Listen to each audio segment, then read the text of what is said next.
안녕하세요. 다산에듀의 이창선 교수입니다. 이번 시간에는 첫 번째 파트의 마지막 단원 전류의 화학작용과 전지에 대해서 알아보도록 하겠습니다. 13번째 시간입니다. 첫 번째, 전류의 화학작용과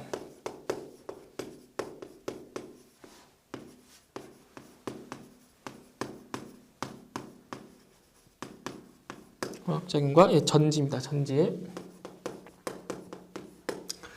자, 먼저 이제 전기 분해에 대해서 알아볼 텐데, 첫 번째, 전기 분해.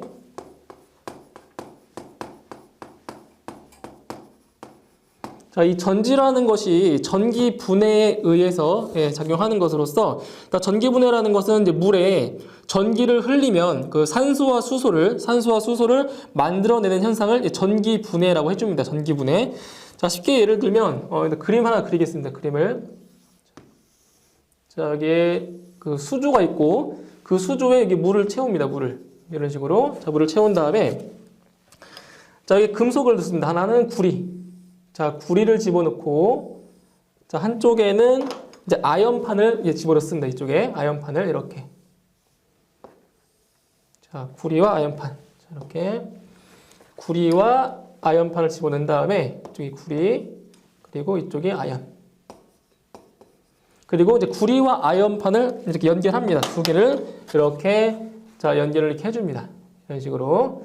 자, 그리고 이제 물 같은 경우는 순수한 물에는 전류가 흐르지 않기 때문에 이 전기 분해를 하려면 이 물에다가 그 전해질을 섞어야 됩니다. 전해질. 그래서 여기에는 H2SO4.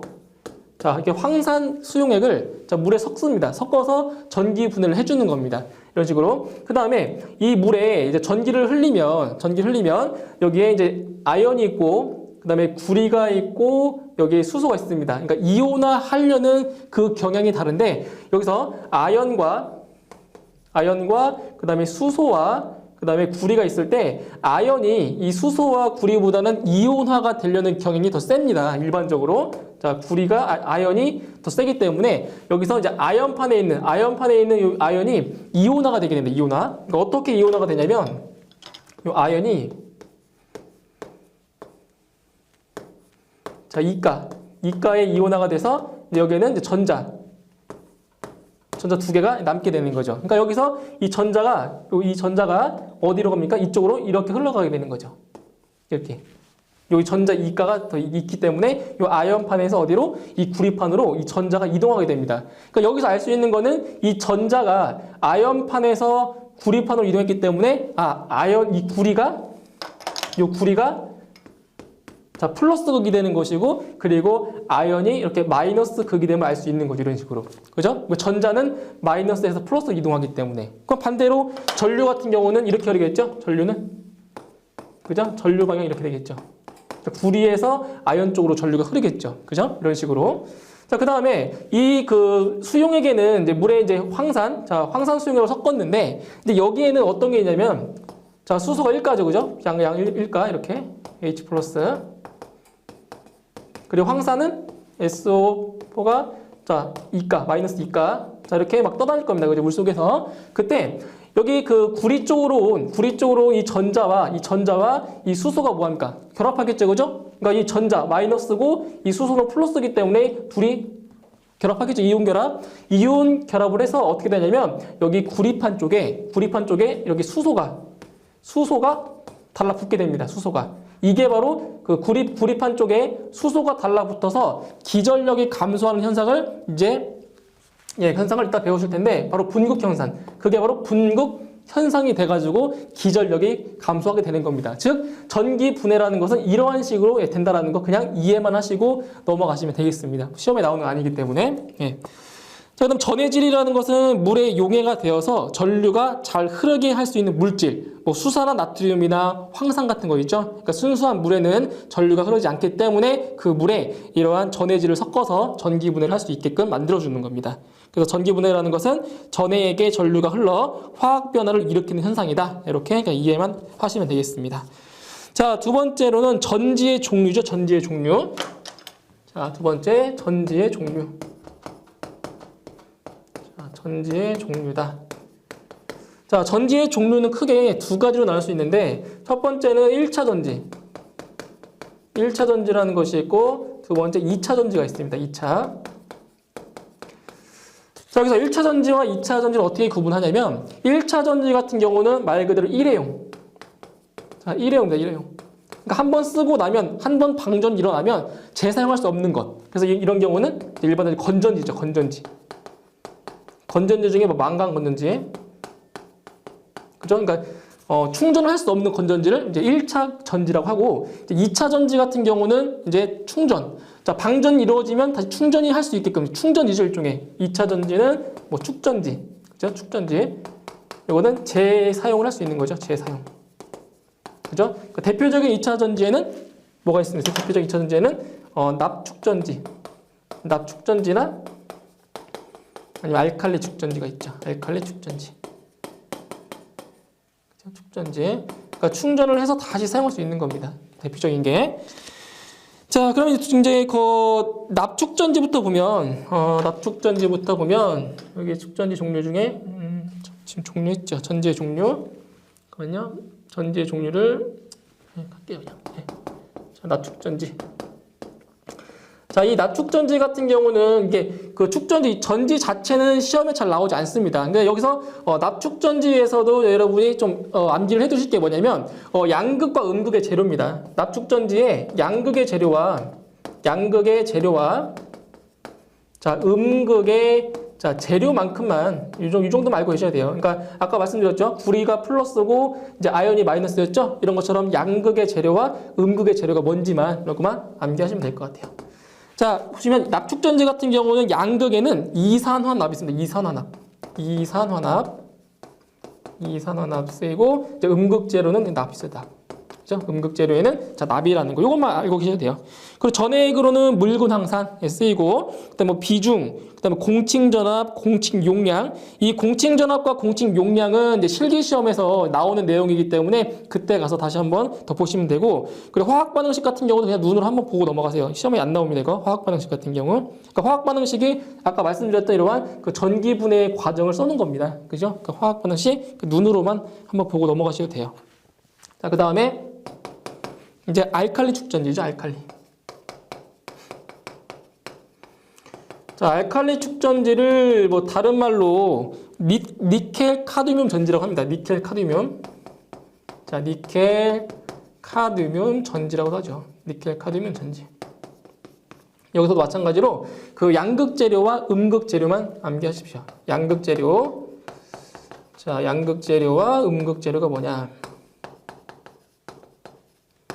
자, 양극 재료로는 뭐냐면 수산화 니켈 씁니다. 수산화 니켈. 양극 재료가 수산화 니켈을 쓰고 그다음에 음극 재료로는 이제 카드뮴.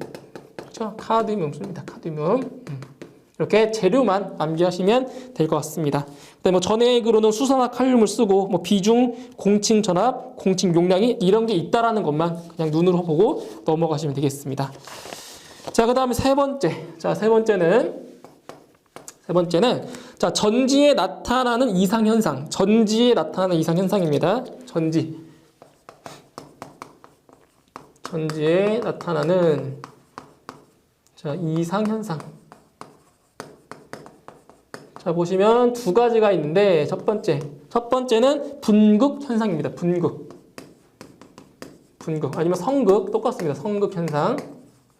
자, 분극 현상은 무엇이냐면 아까 말씀드린 것처럼 전지에다가 부하를 걸면 양극, 즉 구리판에 그 수소기차가 붙어가지고 기전력을 감소시켜주는 현상. 그게 바로 분극 현상이 되는 겁니다. 그러니까 구리판에 수소가 달라붙어서 어떻게 되는 거? 기전력이 감소하는 것. 그게 바로 분극 현상이 되는 겁니다. 분극 현상. 자, 두 번째는 국부작용. 자, 국부작용을 쉽게 얘기해서 뭐냐면 왜 건전지를 사용하지 않고 그냥 오래 방치해두면 자기 스스로 방전하는 것. 자기 스스로 방전이 돼서 더 이상 쓸 수 없게 되는 게 그게 바로 국부작용이 되는 겁니다. 국부작용. 그 책에 있는 내용 보시면 전지의 전극에 사용하고 있는 아연판이 불순물에 의한 전지작용으로 인해 자기 방전하는 현상이다. 전지를 쓰지 않고 오래 두면 못 쓰게 되는 현상이다. 이게 바로 국부작용이 되는 겁니다. 국부방전 아니면 국부방전이다. 국부방전이다. 그래서 요 국부작용이 시험에 출제가 되었었도 있습니다. 그죠? 국부작용이. 자, 네 번째. 네 번째로는 전지의 접속이죠. 네 번째, 전지의 접속. 이 전지의 접속에도 이제 직렬 접속과 그리고 병렬 접속이 있습니다. 전지의 접속에는 첫 번째로 이제 직렬 접속. 자, 직렬 접속을 보겠습니다. 직렬. 자, 이쪽에 보시면 전지를 이런 식으로 자, 전지 3개를 자, 직렬로 연결할 겁니다. 직렬로 이런 식으로. 그리고 이쪽에 이제 부하가 있겠죠. 부하가. 자, 이제 잘 보시면 여기에 지금 조그맣게 생긴 저항이 있죠. 저항. 이 저항은 전지 내에 있는 내부 저항입니다. 내부 저항. 그러니까 이 전지는 이렇게 이게 하나의 전지죠. 하나. 이렇게 하나의 전지. 그렇죠? 이렇게 하나의 전지. 자, 여기도 이게 하나의 전지입니다. 그러니까 전지 안에 내부 저항이 있는 거죠. 내부 저항. 이런 식으로. 그러니까 전지 3개를 이렇게 직렬로 연결을 해준 겁니다. 직렬로. 그때 여기를 E1, 여기 E2, 여기가 E3. 자, 그 다음에 이제 내부 저항을 여기 R1 작게, R2, 여기를 R3 놓고, 그 다음에 외부 부하를 갖다가 여기를 대문자 R로 표현할 겁니다. 그리고 전류 I가 이렇게 흐르겠죠. 그죠? 전류 I가. 자, 그때 이 회로에 등가 회로. 자, 등가 회로로 나타내 보면 이렇게 되겠네요. 등가 회로.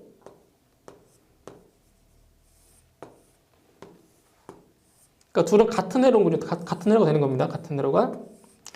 자, 이렇게 되는데 일단 여기 지금 자, 전지의 지금 기전력을 여기를 E0로 놓을게요. E0. 그다음에 이 전지의 내부 저항을 R 자, 제로로 놓을게요. R0. 그리고 부하 저항을 R. 자, 이렇게 놨을 때, 자, 전지를 직렬로 접속했을 때는 요 전체 기전력이 얼마가 되냐? 전체 기전력은 그냥 산술적으로 더해주시면 돼요. E0는 E1 플러스 E2 플러스 자, E3다. 왜 우리 그 전에 저항의 직렬 접속에서 이 합성 저항 구할 때 어떻게 했죠? 합성 저항 구할 때 그냥 다 더했었죠? 마찬가지입니다. 이 전지도 마찬가지로 자, 전지의 총 기전력을 구할 때는 직렬 접속일 때는 요 전지들을 다 그냥 산술적으로 합해 주시면 되는 거죠. 그리고 이 내부 저항도 마찬가지네요. R0. 이 내부 저항도 직렬로 연결되어 있기 때문에 산술적인 그냥 합. R1 플러스 R2 플러스 R3다. 이렇게 해주시면 되는 거죠. 이런 식으로. 자, 식을 다시 한번 써볼게요. 이쪽에. 지금 보시면 E0. 자, E0는 지금 E1, E2, E3 다 합해준 거죠. 그렇죠? 네, E0는 얼마입니까? 이게 I 곱하기 저항이죠. 근데 저항이 얼마죠? 지금 저항이 R 플러스 외부 저항과 그죠? 부하 저항과 또 뭐가 있어요? 내부 저항이 있죠? R1 플러스 R2 플러스 R3. 이렇게 있는 거죠. 그죠? 전체 기전력은 전류 곱하기 얼마다? 저항이다. 이게 바로 전체 저항이 돼버리죠. 그죠? 자, 그렇게 돼버리면 전류 I는 얼마가 됩니까? 전류 I는 바로 R1 플러스 R2 플러스 R3 플러스 R분의 그죠? R분의 바로 이제 전압. 그죠? 전체 기전력 다 쓸까요? 그냥 E1 플러스 E2 플러스 E3 이게 돼버리는 거죠. 이런 식으로. 그쵸? 전류가.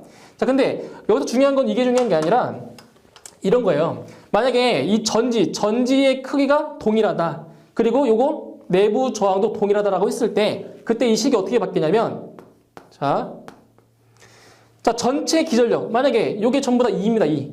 똑같아요. 크기가. 그렇다면 이때의 그 전체 기전력은 뭐가 될까요? 똑같은 2가 3개 있으니까 여기는 3 곱하기 2가 되겠죠. 그 다음에 이 내부 저항도 마찬가지로 자, 크기가 똑같은 내부 저항이라고 했을 때 그때 합성 내부 저항은 얼마가 되죠? 바로 3R이 되는 거죠. 3R. 자, 여기서 알 수 있는 게 뭐냐면 알 수 있는 거는 자, 크기가 같은 전지 N개를 자, 직렬로 연결했을 때 그때 자, 전류를 구해보면 전류 I는 자, 지금 일단 내부 저항이 지금 몇 개? N개이니까 N 곱하기 R이 되겠죠? R자리가 몇 개? N개 있으니까 거기에다가 부하 R 분의 기전력은 똑같은 게 N개 있으니까 얼마? N 곱하기 2가 된다는 겁니다. 이런 식으로. 그죠? 직렬 연결일 때 기전력도 마찬가지. 기전력과 그 내부 저항 어떻게 해준다? 그냥 개수만큼 더해준다라는 겁니다. 아시겠죠? 이런 식으로. 그래서 여기서 알 수 있는 거는 자, 전지를 직렬로 연결했을 때 기전력은 몇 배입니까? 몇 배? 기전력은 몇 배? N배. N배로 뭐 합니까? N배로 증가하죠, 증가. 자, 증가하는데 누구는 전지의 용량은 불변입니다, 불변. 용량은 안 변한다는 거죠. 이렇게. 그러니까 무슨 말이냐면 직렬 연결일 때 자, 전구 만약에 여기에 이게 자, 전구라고 했을 때 자, 전지를 많이 달면 달수록 이 전구의 밝기는 더 밝겠죠. 하지만 수명은 더 짧아집니다. 이 전지의 수명은 짧아지게 됩니다. 아시겠죠? 직렬로 연결했을 때는 자, 이제 병렬 연결 볼게요. 전지의 병렬 연결. 병렬 접속이다. 자, 또 그림을 그려보면 이런 식으로 자, 내부 저항이 있고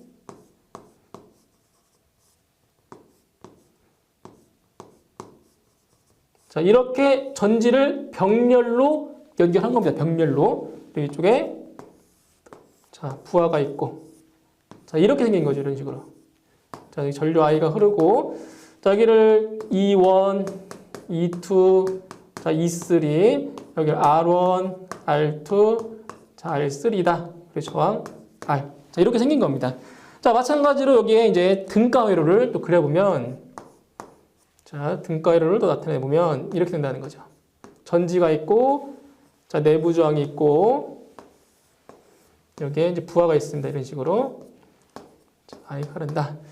자, 이때는 이제 병렬 연결일 때는 조금 다르죠. 직렬 연결과. 자, 병렬일 때는 기전력이, 자, 여기 지금 E1, E2, E3가 있지만, 기전력이 어떻게 되냐면, 똑같아요. 그냥, 여기는, 자, E 제로. 그러니까 여기가 만약에 2다. 다 2다. 그러면 여기에도 2, 여기에도 2, 여기도 2이기 때문에, 여기 똑같이 전부 다, 병렬일 때는 전부 다, 예, 기전력이 E 제로가 돼버립니다. 똑같습니다. 자, 똑같지만 이 내부 저항만큼은 보세요. 내부 저항은 지금 병렬로 연결되어 있죠. 내부 저항은 병렬로 연결되어 있기 때문에 여기도 마찬가지로 다 똑같은 크기의 내부 저항이라고 한다면 이 합성 자, 등가율에서는 얼마 됩니까? 바로 3분의 R이 돼버리는 거죠. 똑같은 크기의 저항을 어떻게 병렬로 연결했기 때문에 3분의 R이 된다는 거죠. 근데 기전력은 뭐하다? 기전력은 다 똑같다라는 겁니다. 기전력은. 그리고 부하 이렇게 R 걸리겠죠. 이런 식으로. 자, 이 상태에서 전류를 구해보면 전류 I는 자, 기전력이 2죠? 2. 자, 기전력 2에 나누기 얼마? 저항. 전체 저항은 내부 저항 3분의 R에다가 얼마 더합니까? R을 더해주는 거죠. 이게 바로 전류, 흐르는 전류가 된다는 거죠. 전류. 그때 이제 이렇게 될게요. 자, 똑같아요. 크기가 같은 전지 N개를 자, 병렬로 연결하면 그때 전류가 자, 어떻게 나오냐? 전류 I는 자, 크기가 똑같은 전지 N개로 병렬 연결했기 때문에 내부 저항 R은 얼마입니까? N분의 R이 돼버리겠죠. 그죠? N분의 R. 병렬 연결이니까 플러스 부하 R에다가 전지는 그대로 2가 된다는 겁니다. 2. 자, 직렬 연결일 때는 N배가 됐었지만 자, 병렬일 때는 뭐하다? 기전력이 똑같다라는 겁니다. 그래서 병렬 연결일 때는 기전력은 즉 전압은 기전력은 뭐한다? 불변이다. 불변이지만 누구는 전지의 용량은 몇 배? 지금 N개니까 N배가 된다. N배로 자, 증가하게 된다라는 것이죠.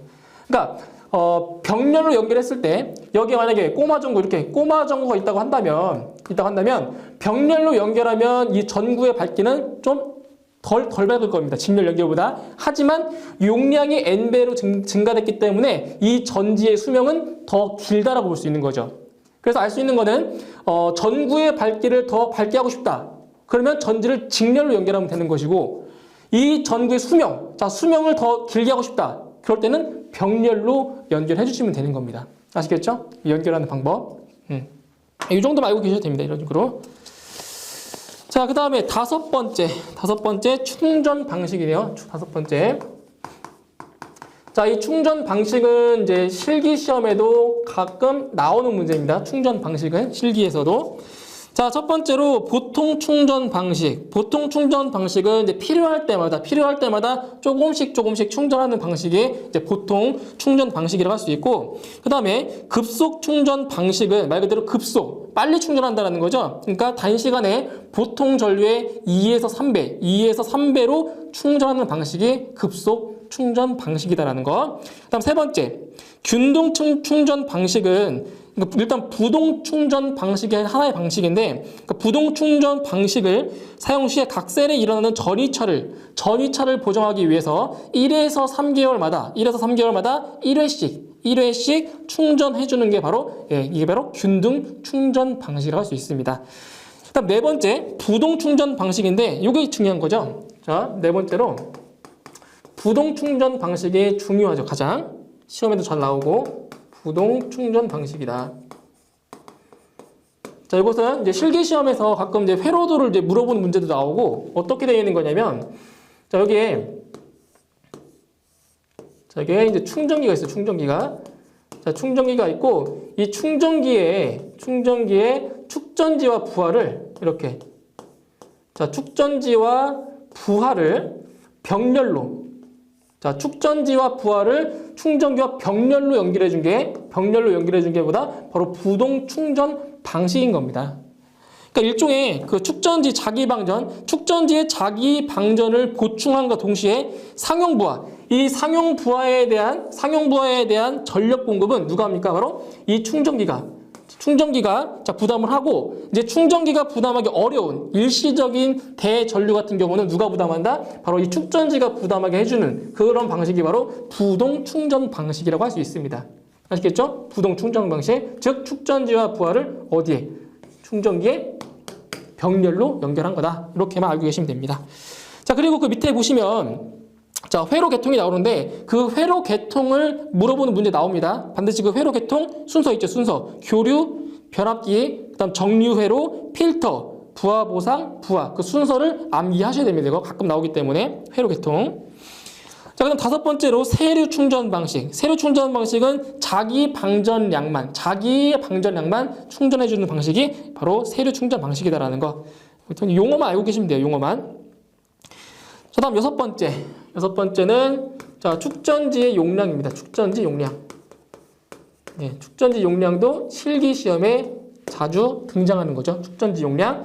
자, 축전지의 용량 C는 L분의 1 곱하기 KI. 단위는 축전지의 용량의 단위는 암페어, 아우를 쓰는 거죠. 암페어. 그러니까 암페어는 전류의 단위, 그죠? 아우는 시간의 단위입니다. 시간. 그래서 축전지 용량 C는 L분의 1 곱하기 K 곱하기 I다라는 거. 요거 공식을 반드시 암기를 해 두시기 바랍니다.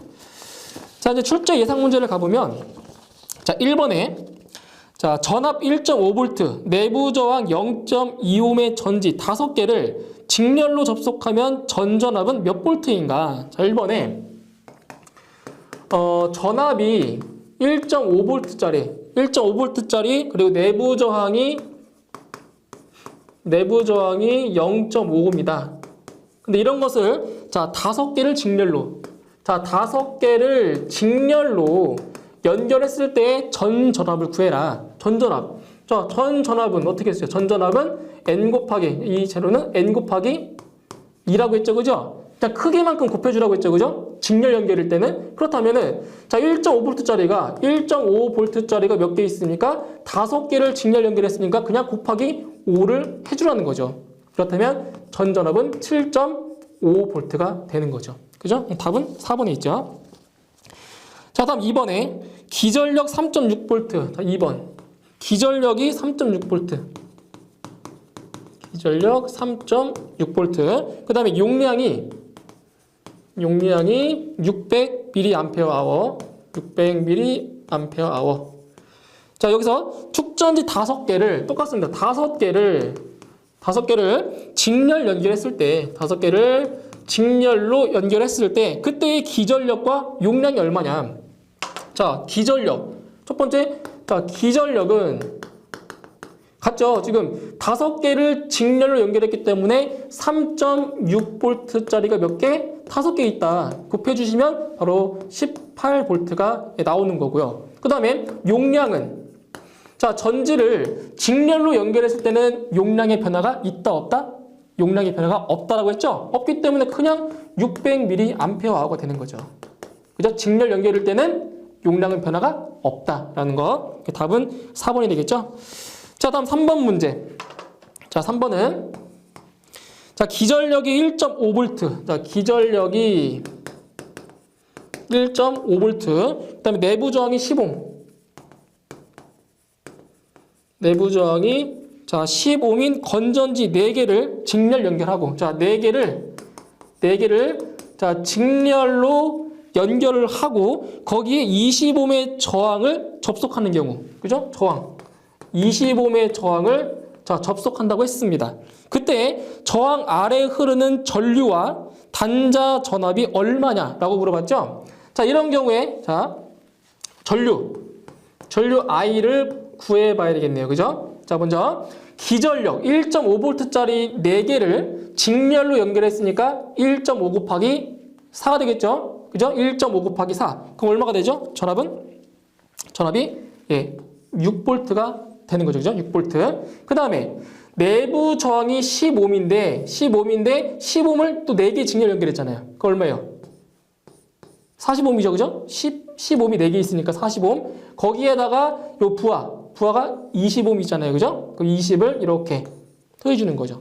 그럼 60분의 6이니까 전류는 얼마다? 전류는 0.1A가 흐르는 거죠. 그러니까 직렬 연결이기 때문에 모든 회로에는 전부 다 같은 전류가 흐르겠죠. 그렇기 때문에 이 저항에 흐르는 전류도 얼마다? 0.1A가 된다라는 거죠. 0.1A. 그 다음에 단자 전압을 구해보면, 자, 직렬 연결일 때는, 자, 전류는 같지만 전압은 분배한다라고 했죠. 전압은 분배입니다. 분배. 자, 지금 내부 저항이 40옴이고 그리고 부하 저항이 20옴이니까, 자, 단자 전압 V는 얼마죠? 이게 40 플러스 20분의, 자, 지금 전압과 저항은 비례하죠. 그죠? 비례하기 때문에 20옴에 해당하는 이 부하에 해당하는 20을 곱해주는 거죠. 전체 전압은 얼마? 6V가 되는 거죠. 6V. 그죠? 자, 계산해보시면 60분의 20에다가 6 곱하니까 계산해주시면 바로 2V. 즉, 20옴, 부하 20옴에 걸리는 전압은 얼마다? 2V가 걸린다라는 거죠. 전압 분배해서. 그죠? 답은 1번에 있죠. 자, 다음 4번. 자, 수신기에 내장하는 전지를 쓰지 않고 오래 두면 못 쓰게 되는 이유는 다음 중 어떠한 작용 때문인가? 그죠? 전지를 쓰지 않고 오래 두면 못 쓴다? 바로 국부작용입니다. 국부작용. 답은 3번. 다음 5번. 수신기에 내장된 축전지의 용량이 6A인 경우 0.4A의 부하 전류로는 몇 시간 동안 사용할 수 있는가? 라고 물어봤죠? 자, 이거는 축전지의 용량을 물어봤습니다. 축전지의 용량. 축전지의 용량 C는 L분의 1 곱하기 KI에서 지금 뭐를 물어봤냐면은 몇 시간 동안 사용할 수 있냐? 즉, 여기서 K의 값을 물어본 겁니다. K의 값. 그럼 이 식을 변형해서 K의 값을 구해보면 K는 I분의 CL이 되는 거네요. 그죠? K는 I분의 CL.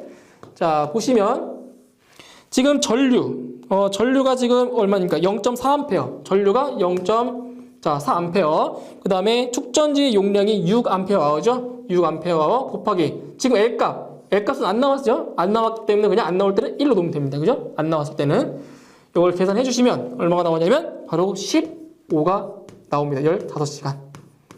그죠? 15시간을 쓸 수 있다는 얘기죠. 다음 6번. 자, 용량이 같은 축전지 두 개를 병렬로 연결하면 어떻게 되는가? 자, 축전지 두 개를 병렬로 연결했다. 병렬로 연결하면 뭐는 같고 전압은 일정하고 뭐가 두 배가 된다? 바로 용량이 두 배가 되는 거죠. 답은 4번이 되겠네요. 4번. 다음 7번. 전지의 자기 방전을 보충함과 동시에 상용 부하에 대한 전력 공급은 충전기가 부담하도록 하되 충전기가 부담하기 어려운 일시적인 대전류 부하는 축전지가 부담하게 하는 축전 방식, 바로 부동 충전 방식이라고 했죠. 답은 2번이 되겠네요. 다음 8번. 알칼리 축전지의 음극재료. 자, 이런 식으로 알칼리 축전지나 연축전지, 납축전지의 그 양극과 음극의 재료를 물어봅니다. 그래서 알칼리 축전지 같은 경우는 양극 재료로는 수산화 니켈을 써주고 그다음에 음극 재료는 카디움을 쓰죠. 카드뮴. 이렇게 답은 2번이 되겠습니다.